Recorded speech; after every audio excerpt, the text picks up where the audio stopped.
ये बच्चों question number 5 को देखा जाए। क्वेश्चन नंबर 5 कहता है यदि चमेली के पास अपने धन का 75% खर्च करने के बाद 600 बचे तो ज्ञात कीजिए कि उसके पास शुरू में कितने रुपया थे। अब बोलता है कि चमेली के पास अपने धन का 75% खर्च करने के बाद 600 रुपया बचता है, ठीक है ना। उसके पास शुरू में कितने थे मान लेते हैं। बाबू जो भी चीज़ पूछेगा उसको मानना है। लिखेंगे माना कि चमेली के पास धन था, चमेली के पास धन था x, ठीक है ना। चमेली के पास x धन था। उसका क्या किया उन्होंने, उसका क्या किया 75% खर्च करने के बाद उसके पास 600 रुपया बच जाता है, ठीक है ना। क्या हुआ बाबू, x का 75% खर्च करने के बाद भी उसको कितना बच रहा है बाबू, 600 बच रहा है, ठीक है ना। बच कितना रहा है, 600 बच रहा है। लेकिन हाँ एक बात ध्यान दीजिएगा, x का 75% खर्च कर दिया, लेकिन टोटल धन कितना था बाबू, x था, तो x में माइनस करना है x का 75%, ठीक है ना।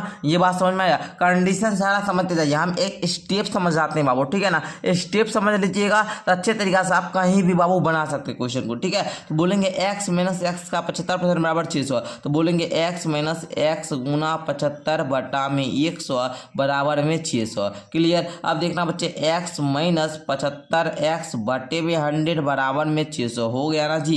अब देखो बच्चों इसके नीचे कुछ नहीं, एक हुआ। अब 1 और 100 कैल्शियम लोगे तो आपका 100 हो जाएगा। अब देखो बाबू ये 100 x माइनस का 75 x बराबर में 600 बचेगा। अब देखो 100 x में 75 x गया 25 x बच जाएगा। अब बाबू ये 100 भाग में हो जाएगा, गुना में हो जाएगा, 600 गुना में 100। अब देखना बच्चे x बराबर हम लोग बोल सकते हैं कि 600 गुना में 100 बटे में 25, 25 से कम 25, 25 चौका 100, x बराबर बोलेंगे 600 गुना 4 अर्थात 2400 रुपया। बाबू चमेली के पास जो टोटल रुपया था वो 2400 रुपया था, ठीक है ना। टोटल उनके पास 2400 रुपया था, जिनमें उन्होंने 2400 का 75% खर्च कर लिए, ठीक है ना। 75% खर्च किए तो उनके पास 600 रुपया बच गया था। आई होप कि आप लोग बनाने के स्टेप को समझ चुके होंगे कैसे बाबू बनाना है, ठीक है ना। सिंपल था। अगर आप लोग अपने मम्मी वगैरह से पूछिएगा ना कि मम्मी हम मतलब आपके पास कितना रुपया होगा कि अगर 75% खर्च कर लेंगे तो 600 रुपया बचेगा, आपकी मम्मी बता देगी जोड़कर, ठीक है ना। बट हाँ बनाने का नियम बाबू आप लोग ध्यान रखिए, ठीक है। कैसे बनाते हैं आप लोग को ज्ञात करने नहीं आता हुआ ज्ञात करने। ये जो चैप्टर है ना राशियों की तुलना,